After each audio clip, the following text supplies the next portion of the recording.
नमस्कार। BA second year, topic fat, वसा, lipids. वसा जो होती है वह चर्बीदार अम्ल व ग्लिसरीन का मिश्रण होती है। इसकी रचना भी उन्हीं तीन रासायनिक तत्वों के अर्थात कार्बोस, हाइड्रोजन और ऑक्सीजन से होती है।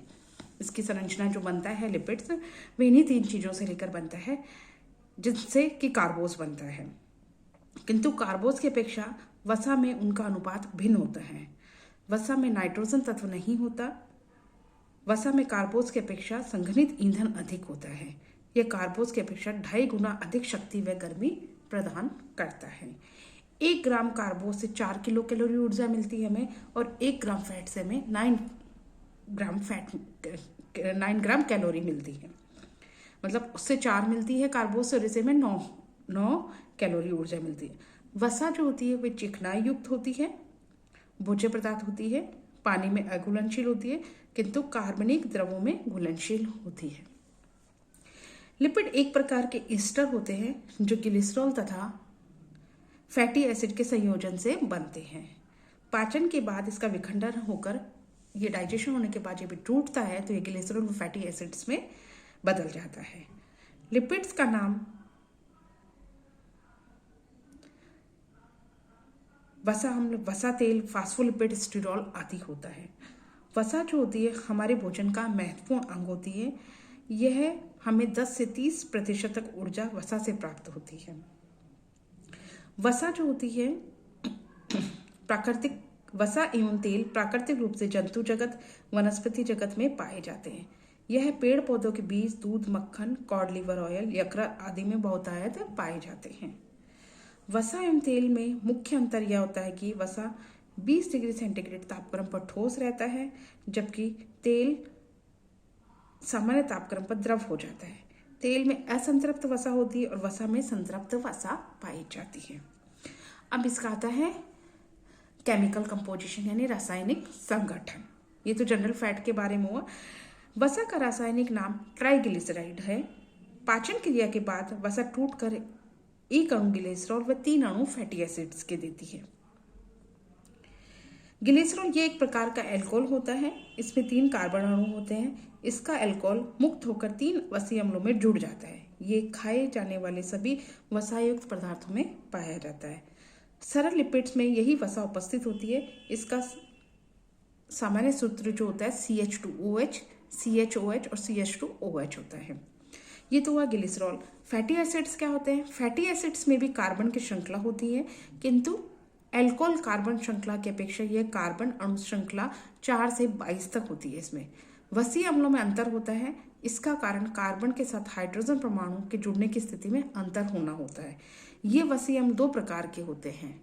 एक तो होता है संतृप्त वसीय अम्ल और एक होता है असंतृप्त वसीय अम्ल। संतृप्त वसीय अम्ल जो होते हैं, हम रासायनिक संरचना के आधार पर इनको समझ सकते हैं। संतृप्त वसीय अम्ल में प्रत्येक कार्बन परमाणु में 2 हाइड्रोजन के परमाणु जुड़े रहते हैं, यानी कार्बन की जो वैलेंसी होती है वो 4 पूरी होती है। साधारण शब्दों में हम ये कह सकते हैं कि हाइड्रोजन तथा कार्बन के अणुओं की संख्या पूरी रहती है अंत में, अतः ये एक बंध से जुड़े रहते हैं। मतलब ये सिंगल बॉन्ड होते हैं, वो तो संतृप्त वसीय अम्ल कहलाते हैं। और जहां पर वसीय अम्ल कहलाते हैं। वसीय अम्ल सामान्य तापक्रम पर ठोस अवस्था में रहते हैं। वे संतृप्त अम्ल को प्रमुख रूप से हमारे भोजन में पाए जाते हैं। जैसे संतृप्त वसीय अम्ल कौन कौन से होते हैं? जैसे ब्यूटारिक अम्ल, कैप्रिलिक अम्ल, पामेटिक अम्ल और स्टेरिक अम्ल। ये 4 जो होते हैं संतृप्त वसीय अम्ल होते हैं। ब्यूटारिक अम्ल जो होता है यह मक्खन में पाया जाता है। इसी वसीय अम्ल के कारण मक्खन में एक विशेष प्रकार की खुशबू आती है। कैप्रिलिक अम्ल जो होता है, ये वसीय अम्ल मक्खन तथा नारियल के तेल में पाया जाता है। इसे एंडेकोनाइक भी कहते हैं। मक्खन व नारियल के तेल में पाया जाता है, इसे एंडेकोनाइक भी कहते हैं। अब आता है पामेटिक अम्ल। पामेटिक अम्ल जो होता है यह वनस्पति तेलों में प्रमुख रूप से पाया जाता है। इसका सिस्टेमिक नाम एनहेक्साडिकेनाइक है। फिर आता है स्टेरिक अम्ल। यह वसीय अम्ल मुख्यतः प्राणिज जगत के वनस्पति तेलों में पाया जाता है, उसे बोलते हैं स्टेरिक अम्ल।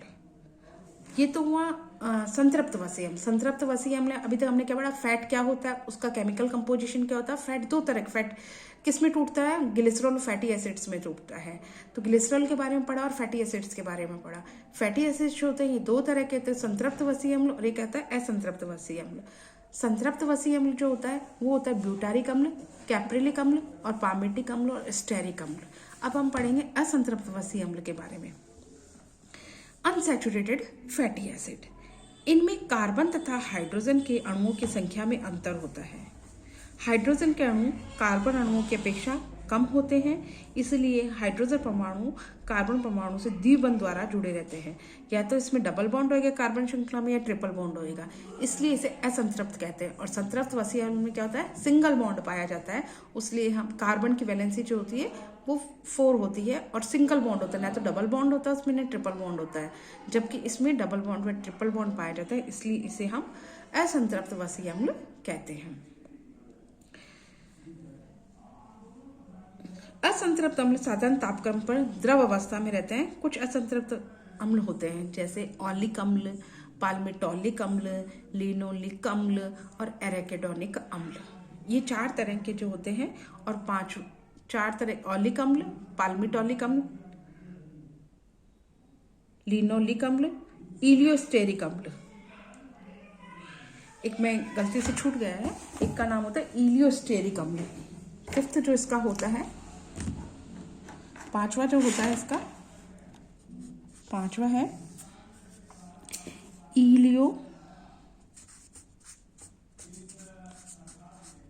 इलियोस्टेरिक अम्ल। इलियोस्टेरिक अम्ल ये 5वां होता है, इलियोस्टेरिक अम्ल। यानी असंतृप्त वसीय अम्ल जो होते हैं ये 5 होते हैं, ऑलिक अम्ल, पाल्मिटोलिक अम्ल, लिनोलिक अम्ल और इलियोस्टेरिक अम्ल और एराकिडोनिक अम्ल। ये 5 तरह के होते हैं। सबसे पहले हम लेते हैं ऑलिक अम्ल। ऑलिक अम्ल जो होते हैं तेल व वसा में मुख्य रूप से पाए जाते हैं। पाल्मिटोलिक अम्ल जो होता है ये मुख्यतः मक्खन एवं बीज के तेलों में पाए जाते हैं। लिनोलिक अम्ल जो होता है ये तेलों में पाए जाते हैं। और इलियोस्टेरिक अम्ल जो होता है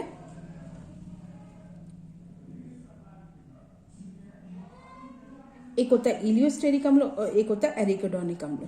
ये भी तेल व बीज में पाए जाते हैं, दोनों एराकिडोनिक और इलियोस्टेरिक अम्ल। वसा में संतृप्त वसीय अम्ल की मात्रा अधिक होती है, इसलिए वे सामान्य तापक्रम 20 डिग्री सेंटीग्रेड पर ठोस अवस्था में रहते हैं। तेल में असंतृप्त वसीय अम्ल की मात्रा अधिक होती है, अतः तेल सामान्य तापक्रम पर द्रव अवस्था में रहता है। एक बार दोबारा बता देती हूँ, वसा में संतृप्त वसीय अम्लों की मात्रा अधिक होती है, इसलिए वे सामान्य तापक्रम 20 डिग्री सेंटीग्रेड पर ठोस अवस्था में रहते हैं। तेल में असंतृप्त वसीय अम्लों की मात्रा अधिक होती है, अतः ये सामान्य तापक्रम पर द्रव अवस्था में रहते हैं। हाँ बेटा, अभी आ रही हूँ मैं, आप चलो, है ना, ठीक है। तो आज हमने जो पढ़ा, सबसे पहले पढ़ा फैट क्या होता है, उसका रासायनिक संगठन क्या होता है, ग्लिसरॉल व फैटी एसिड। एक मिनट चुप बेटा, ग्लिसरॉल व फैटी एसिड नहीं, रुक जाओ। सबसे पहले वसा के बारे में, उसका रासायनिक संगठन, फिर ग्लिसरॉल और फैटी एसिड्स के बारे में पढ़ा। फैटी एसिड संतृप्त और असंतृप्त फैटी एसिड्स क्या होते हैं। संतृप्त वसीय अम्ल कितने तरह के होते हैं, ब्यूटारिक अम्ल, कैप्रिलिक अम्ल, पामेटिक अम्ल और स्टेरिक अम्ल। और असंतृप्त वसीय अम्ल ऑलिक अम्ल, पाल्मिटोलिक अम्ल, लिनोलिक अम्ल और एराकिडोनिक अम्ल और इलियोस्टेरिक अम्ल। ये 5 के बारे में अपन ने पढ़ा। नेक्स्ट जो है इसका हम नेक्स्ट क्लास के अंतर्गत आगे कंटिन्यू करेंगे। धन्यवाद।